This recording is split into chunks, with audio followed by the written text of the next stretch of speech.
Olá, aqui é o Léo Correia do Mundo Terapeuta com mais um vídeo aqui para o Tratado da Mudança. E nesse vídeo, um ambiente externo, né? Aqui a gente está num lugar muito especial para mim, que é a cidade de Kobe, né? E ela tem esse significado muito especial por vários aspectos. Mas o que eu gostaria de focar para o vídeo de hoje é que pela região aqui, né, a cidade de Kobe, ela fica na região central do Japão. Ela tem uma formação natural que oferece as condições de um porto natural. Então a cidade, ela é uma abertura, né, no passado principalmente, uma porta para o Japão com relação ao mundo, né. E em Kobe representa, né, Kobe tem uma das 3 mais famosas Chinatowns do Japão, né, a outra em Nagasaki e a outra em Yokohama. E eu vim pra cá com um intuito de apresentar, né, um pouquinho essa parte da alimentação baseada na medicina tradicional chinesa, né? Em alguns vídeos eu comentei sobre isso, eu falei de receitas e a gente conversou um pouquinho sobre isso, mas nada muito aplicado, né? E uma coisa interessante, essa alimentação baseada na medicina tradicional chinesa, ela tem várias leituras, né? Uma leitura mais moderna e uma leitura mais tradicional. A que eu quero apresentar para vocês hoje é uma leitura mais moderna. E se vingar, quem sabe uma próxima vez a gente vai numa exposição um pouco mais raiz, né? Então eu vou apresentar um pouquinho, né? A gente vai dar uma voltinha lá na cidade, na Chinatown, que tem outras coisas interessantes para mostrar, mas o foco daqui é essa coisa da alimentação, né? Baseada na medicina chinesa.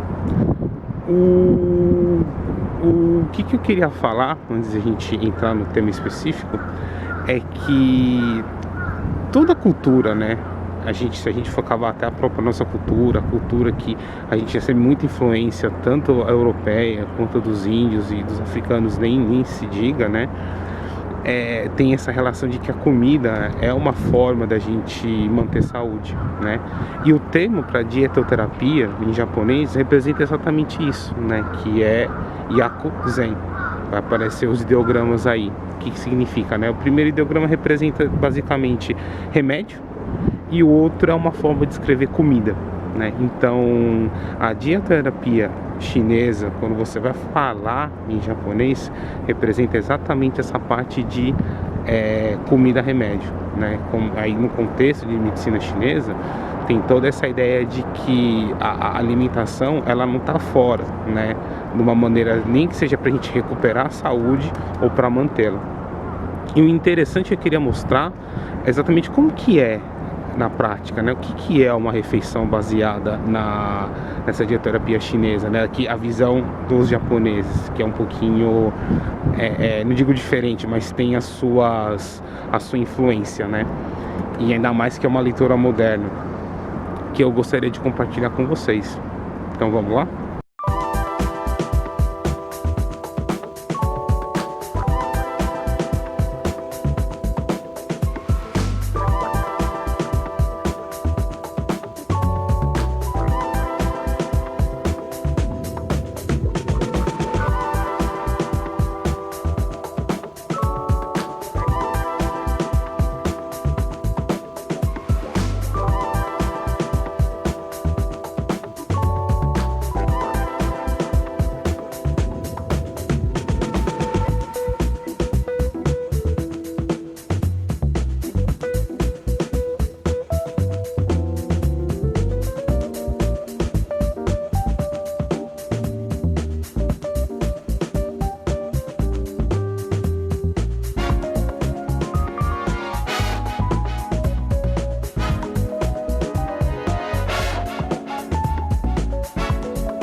Tem vários motivos pelos quais eu escolhi esse restaurante para fazer essa apresentação inicial, né?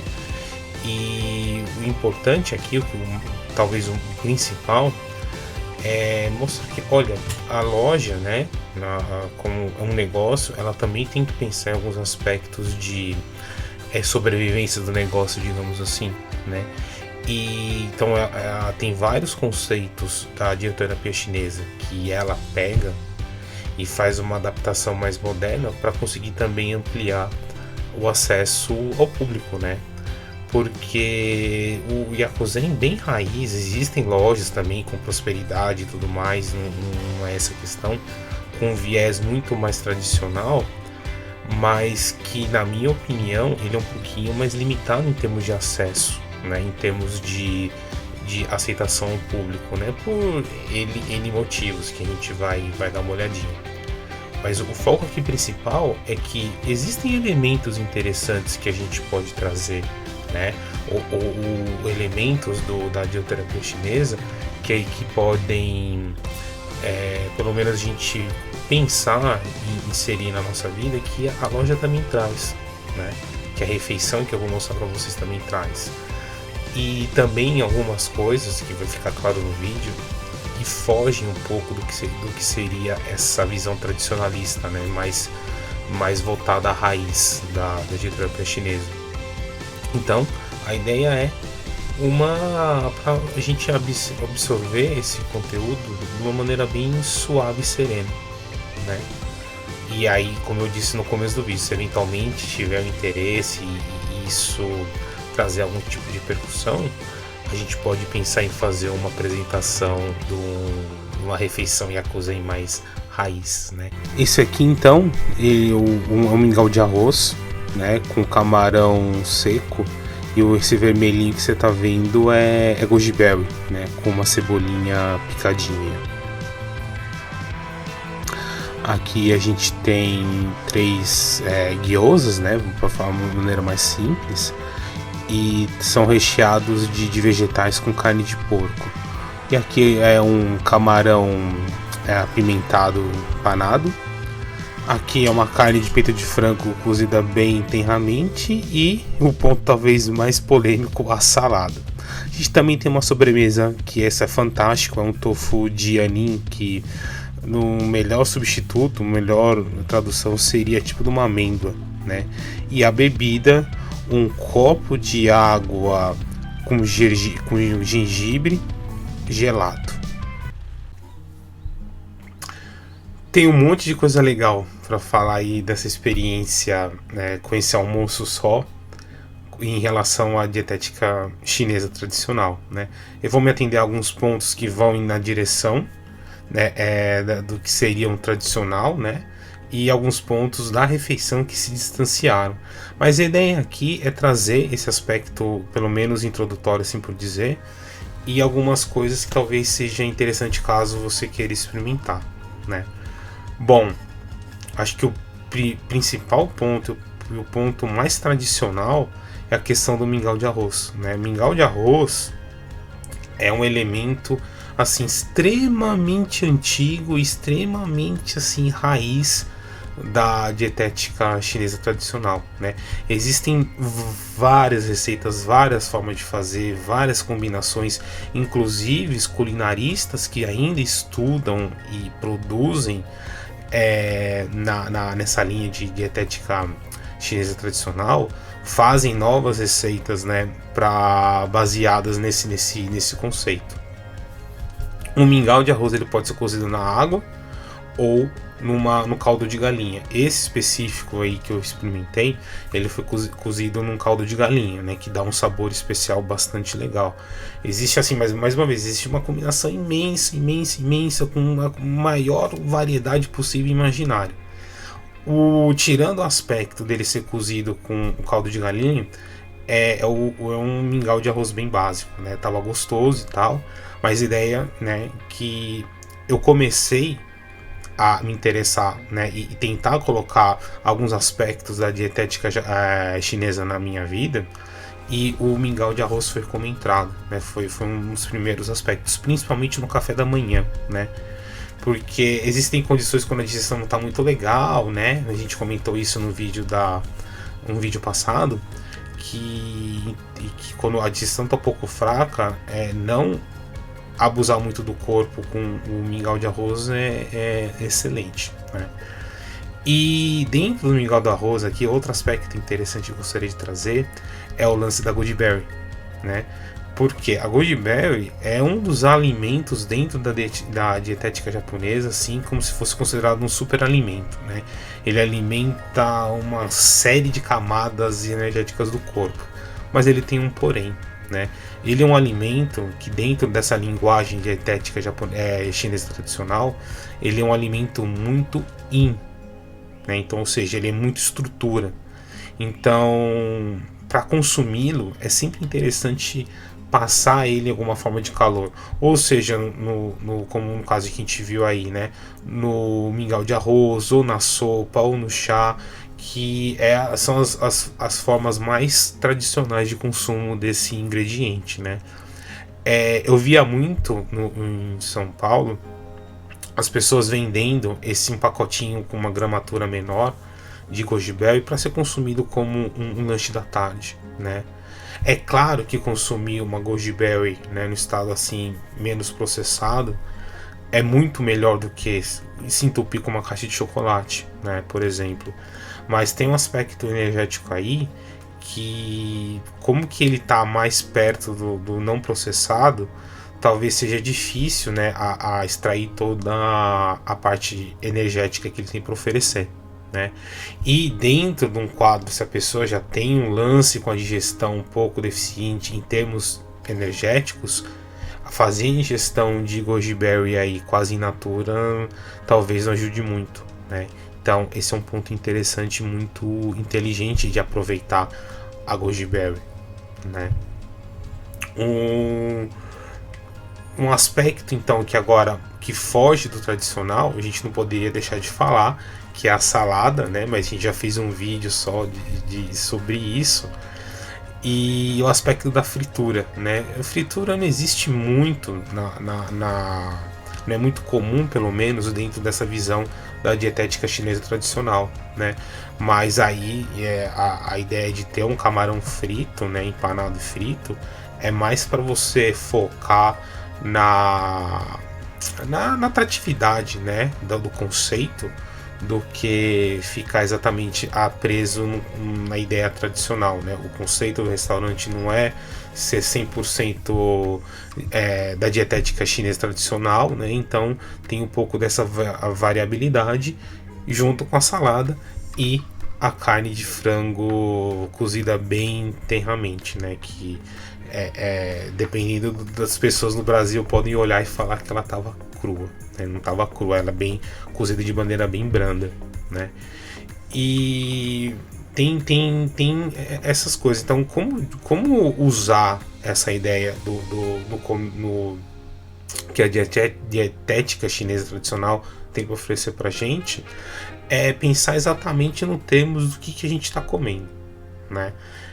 A ideia do mingau de arroz. Eu fazia mingau de arroz como café da manhã, quando eu tinha acesso a podia cozinhar com mais frequência, e é uma coisa que eu achava interessante, né, porque mudava um pouco a disposição, e eu também fazia uso de outros grãos, né, não só arroz branco, arroz integral, um pouco do feijão azul, enfim, né, que é uma ideia interessante. Mas mais do que isso, o principal conceito da dietética chinesa tradicional é observar você, observar o clima, em que estação você está e quais são os alimentos daquela estação, né?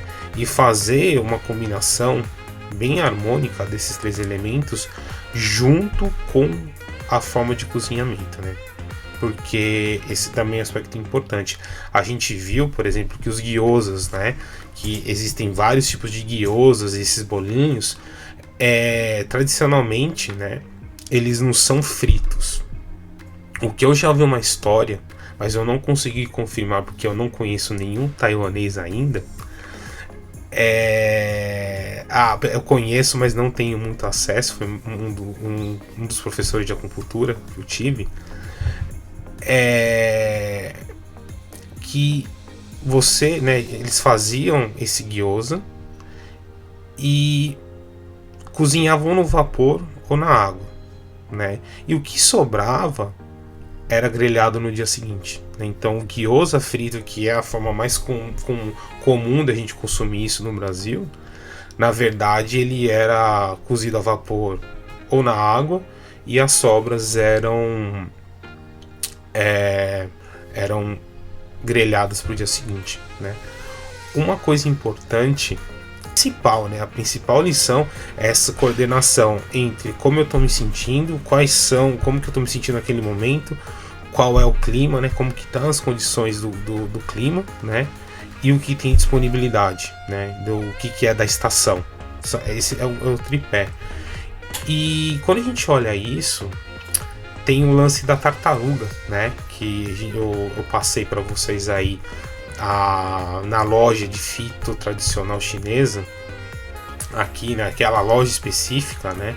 Eles estavam vendendo uma carcaça de tartaruga, né? Que essa tartaruga, que chama supon em japonês, que é a tartaruga de casco mole, né? E aqui no Japão tem fazendas desse bicho, né? E dentro da dietética chinesa, né, ele é um alimento muito ruim, que aqui no Japão ele é muito consumido em forma de cozido e de outras formas também. Já ouvi falar que tem meio que uma forma mais crua, se consome até o sangue do animal e tudo mais. Falam dentro da literatura clássica, é um excelente tônico pro yin, para a estrutura do corpo, né? E eu queria deixar aqui esse ponto bem específico, né, com muito cuidado, porque existe uma relação muito perigosa, né, entre a dietética chinesa tradicional, né, afinal comida é remédio, e o abuso, né, que infelizmente é muito comum ainda, né?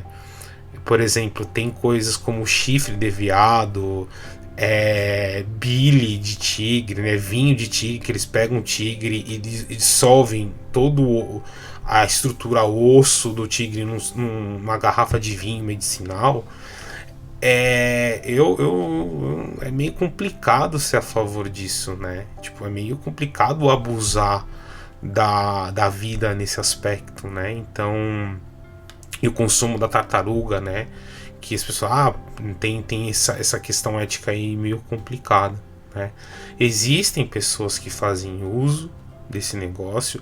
Eu não concordo, não acho que abusar da vida nesse sentido vai trazer algum benefício, mas a gente tem que deixar isso claro, né? Estudantes e pessoas que estão interessadas, né, nessa dietética chinesa, quando vai para uma coisa muito raiz, é muito comum se deparar com esse tipo de situação, né?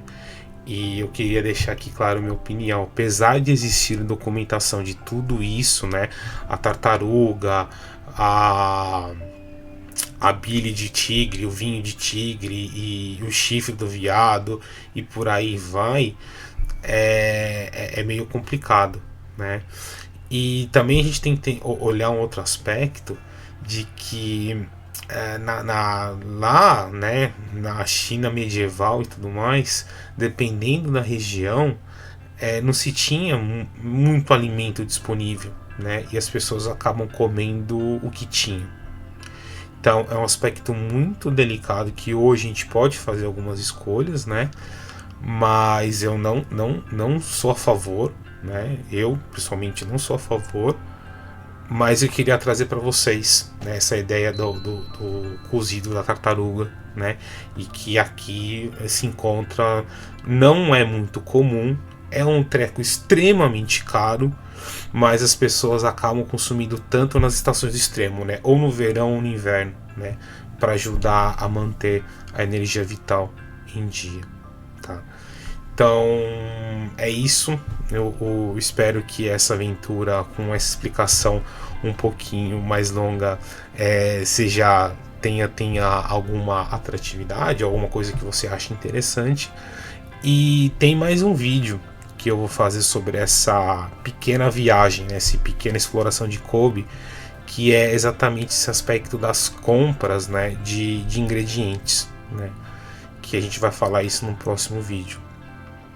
E mais uma vez, se alguém tiver interesse, né, de avaliar ou estudar ou ver, né, com mais atenção esse aspecto da dietética tradicional chinesa numa versão mais raiz, posta aqui nos comentários que a gente pode pensar em fazer uma nova excursão, né, olhando esse lado mais raiz, mas não vai haver consumo dessas coisas como tartaruga,